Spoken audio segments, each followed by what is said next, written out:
it says, this is the SWOT analysis. And SWOT stands for strengths, weakness, opportunities, and threats. And it says, please describe your strengths, weakness, opportunities, and threats. Explain how you can apply your strengths to opportunities so as to meet your goals. And explain how your threats and weaknesses could diminish your ability to realize your goals. Okay. I should have weaknesses and threats. Yeah, let me choose. This round over here.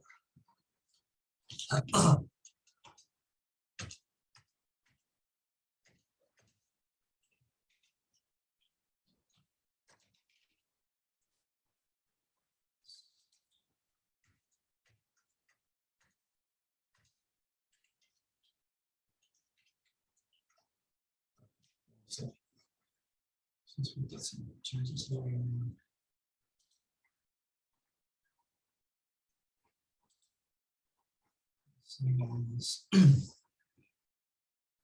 Desktop. Excuse me. Desktop. And today is the 4th of October. Okay, so.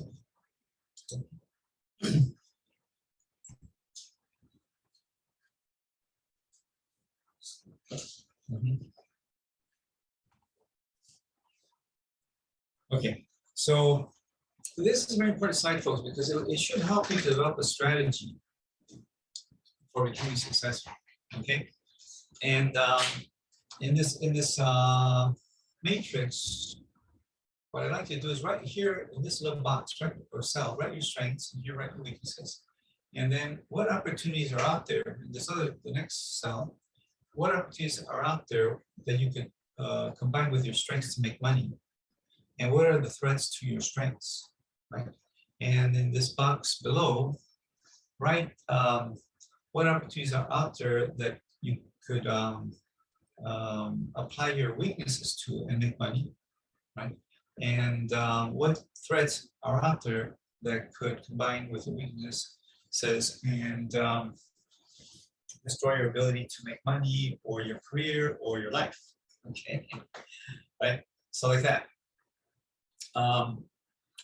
If you go to a career counselor, they'll have you take these tests and surveys and stuff like that. Myers-Briggs is the big one, and you should do it. Take them and see what they tell you. But to be honest with you, ultimately, it's going to come down to your strengths and opportunities. Yeah, sometimes even with your weaknesses, you can apply them to opportunities and make money.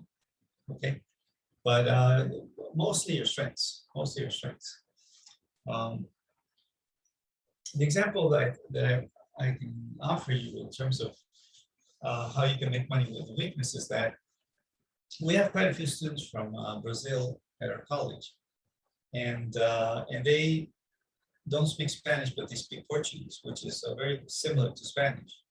So their Spanish is a weakness for our Brazilian students, but because Portuguese is fairly similar to Spanish, they can still use their rudimentary understanding of Spanish via the Portuguese skill to land a job where they need a Spanish speaker. And in California, as you know, that many companies are looking for Spanish speakers. They're looking for, of course, it must be English usually. And many companies are looking for bilingual English Spanish speakers. So that's an example of where a weakness could be used with an opportunity to make money. Okay. But most of it has to do with your strengths and opportunities. That's what's going to come down to for the most part, okay? And I want to use an example here to illustrate this point. So let me go back to the image here. Okay, and I need to look for probably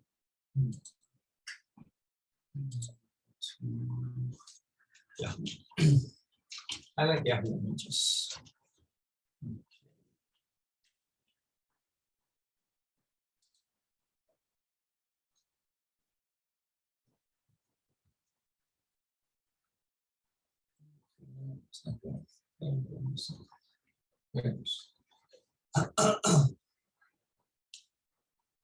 A little bit warm in my house. Let's see.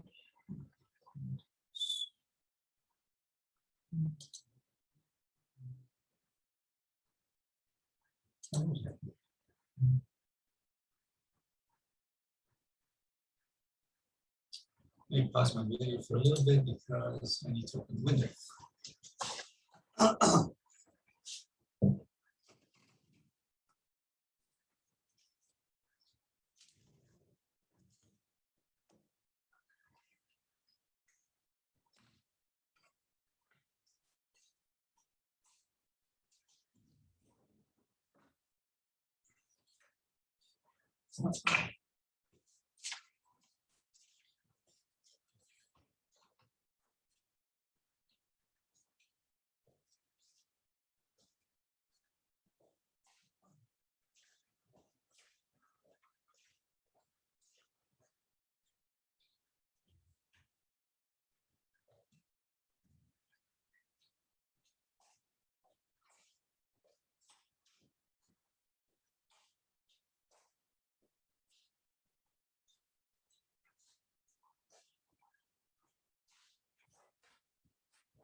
Okay, I got my windows open.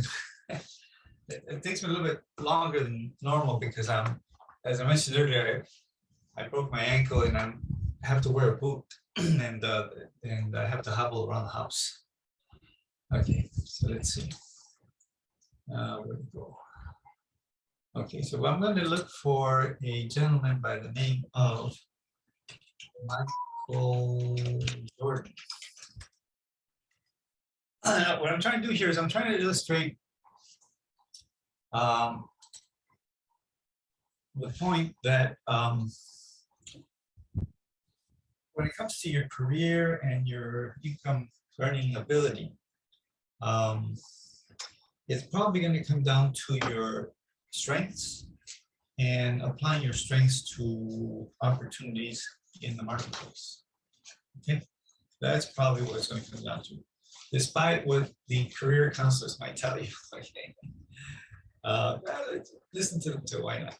But you know, right now or recently, we've had a lot of chaos in the United States related to the Black Lives Matter movement, and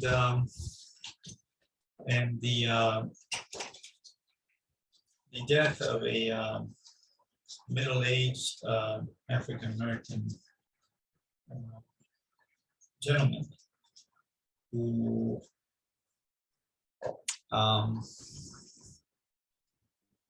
as near as I can tell, was murdered by a white police officer. I'm not here to be a judge or jury with regard to Officer Chauvin, but from my view of the video evidence, it seems to me that he essentially murdered this middle-aged black man. And so that led to, as you know, a lot of rioting and demonstrations and the burning of some buildings and the burning of some cars and a lot of chaos, okay, in the United States and other places too, if I'm not mistaken. I think it's spread to other countries as well. So the argument that the Black Lives Matter movement is making is that being Black or African American in the United States is a terrible thing. uh, which I think depends on the case. To be honest with you. Depends on the case. Okay, but I think that, as far as I can tell, being a black person in a white country can can be rather difficult. Right? Can be rather difficult, depending on the case. And unfortunately. Okay. But I want to go here to Michael Jordan. Oh, there's Wikipedia. And let me talk about him a little bit. This is images.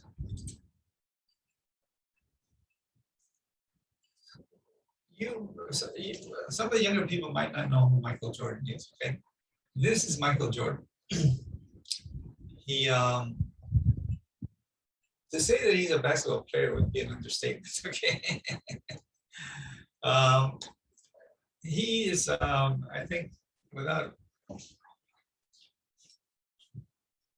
doubt, a basketball legend.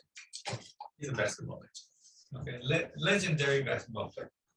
Okay, and if you look at the pictures here, I don't know, so many things.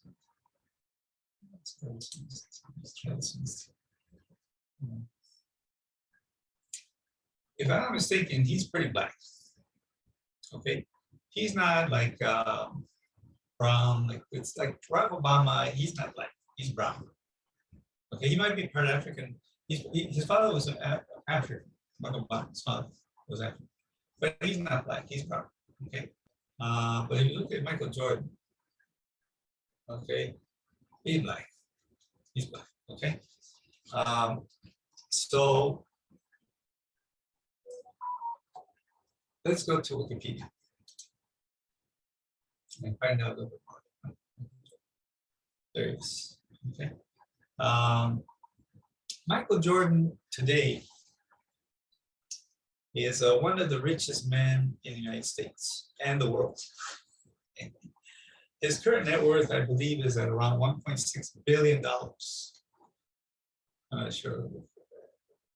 Sometimes the men say net worth here on Wikipedia. Well, it's not even. Oh, there it is. Yeah. Net worth $1.6 billion. He's the 5th richest African American. 1.6 billion with a B. Okay.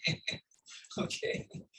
I can tell you, my wife and I, we really struggled to get to 1 million each. Okay. He's $1.6 billion. Okay. And he's black. So what happened? What happened? Okay. Because he's one of the richest men in the United States, person in the United States, and one of the richest persons in the world. Well, basically what happened is that he found that he had a strength. The strength, of course, is playing basketball. And he found an opportunity with the Chicago Bulls, right? And so he combined the strength with an opportunity with the Chicago Bulls and became fabulously successful and fabulously wealthy, and used his career in basketball and his earnings as a basketball player to become a very successful businessman. Okay, so that's a very good example. Okay, taking your strengths and applying them to opportunities to make money. Okay, he's a fabulous example, I think. Who would want to be a billionaire, right? So that's an example. The other example I want to cover today is the example where weaknesses combine with threats to destroy your career or your life or whatever. Okay, and we have tons of examples of that situation. But let me see.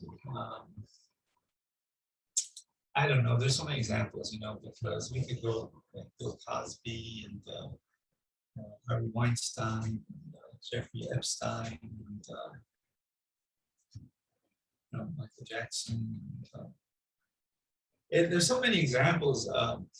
I'm not sure who to go with, to be honest with you, but there's a doctor that was the doctor for the United States women's gymnastics team who was just given, I think, 25 life sentences. Let's find out who this.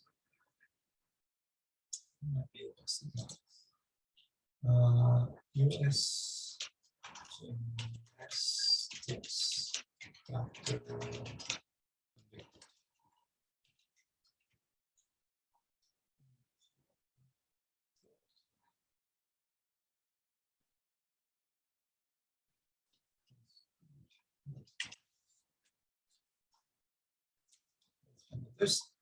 This is the guy. So his name is Lawrence Gerard Nassar. And he's on Wikipedia. Okay, let's go to Wikipedia. Okay, let's go to images.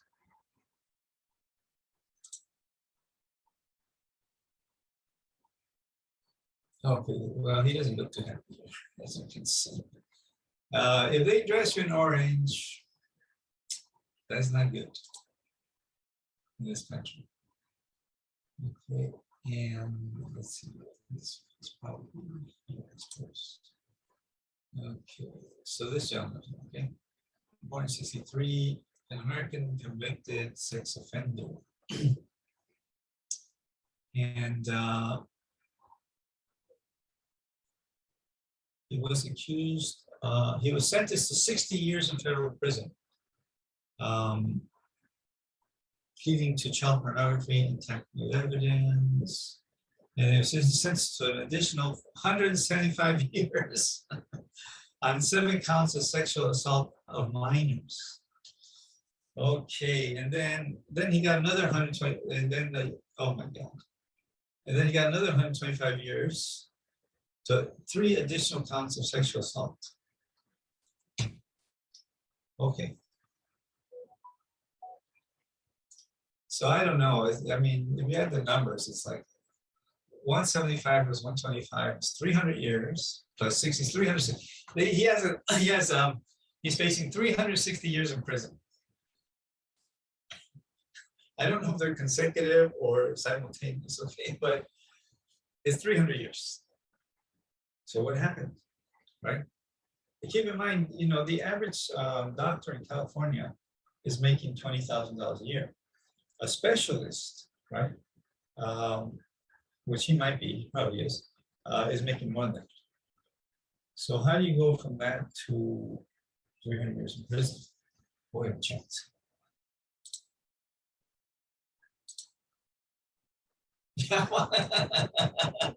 Yes. Oh my God. Yes, this is very sad. It's a very tragic, you know. But that's what I think. Okay, so what happened, right? How do you go from being a doctor making? He probably has a doctorate degree in osteo in bones, you know, because gymnasts sometimes injure the bones, their wrists or ankles, things like that. Okay, so how do you go from that? Well, let's go back to our point. Well, he had a weakness, and his weakness were minors. Right? He had a sexual inclination towards minors, and being the doctor for the United States women's gymnastics team, he had to work with a lot of young women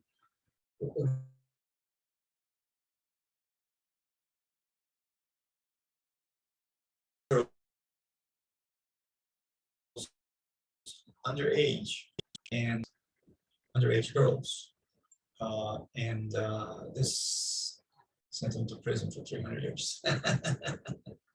Just think about it, 300 years in prison. I mean, his life is over. His life is over. He will never get out of prison.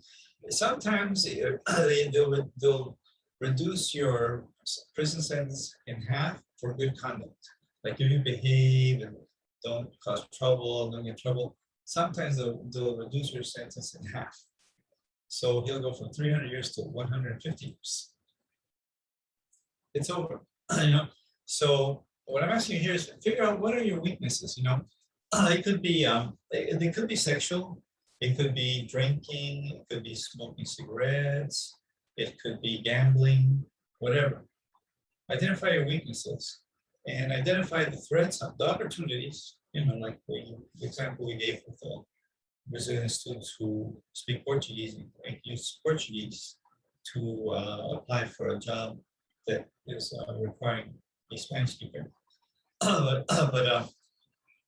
So write down your weaknesses, the opportunities where you can apply your weaknesses to make money, and also the threats that can combine with your weaknesses to really mess you up, right? Another example that I don't want to look it up again because I think it's too long, but we can talk about is Tiger Woods. Tiger Woods had a weakness for attractive young women, as you know, probably. And so every time, well, I'm reading of the Tiger Woods case, which is an interesting case. Every time of course, he's a celebrity, right? He's a celebrity, he's famous, he's wealthy. And every time or more or less every time, sometimes, we know of at least 25 women, okay? Sometimes he would run into these beautiful, attractive young women, and he thought that was an opportunity for him to have a sexual encounter with this beautiful young woman. He was married to a beautiful woman, okay, and children with a beautiful woman. But still, sometimes when he would encounter another beautiful young woman, he thought that was an opportunity for him to have a sexual experience with that woman. And we know there's at least 25 documented women. Okay, so he thought that was an opportunity, but actually it was a threat. Okay, it was a threat because eventually what happened is that he got into a big fight with his wife. His wife tried to run him over with the car apparently, and she divorced him. She got the kids, she got the house, she got most of his money, and his career went down the toilet. He's recovered now, okay, but for a long time, his career was in the toilet. Okay, so this can happen to you. It can happen to anybody. Okay, so you need to identify your weaknesses, opportunities where you can make money with your weaknesses, and threats that combine with your weaknesses to really mess you up, mess up your career, mess up your finances, mess up your future, mess up your life. Like this doctor you saw. Okay, he should have realized. Okay, he has this weakness for young girls, and so every young girl, those young girls on the gymnastics teams look like an opportunity to him, but actually they were a threat that landed him in prison for the rest of his life. He will probably die in prison if he doesn't get killed in prison, because sometimes these pedophiles will get murdered in prison by other men who don't like this. Okay, a lot of men don't like pedophiles, so he may be murdered in prison, unfortunately for him. Okay, okay, enough said. Let's go next one. Okay, stay out of trouble.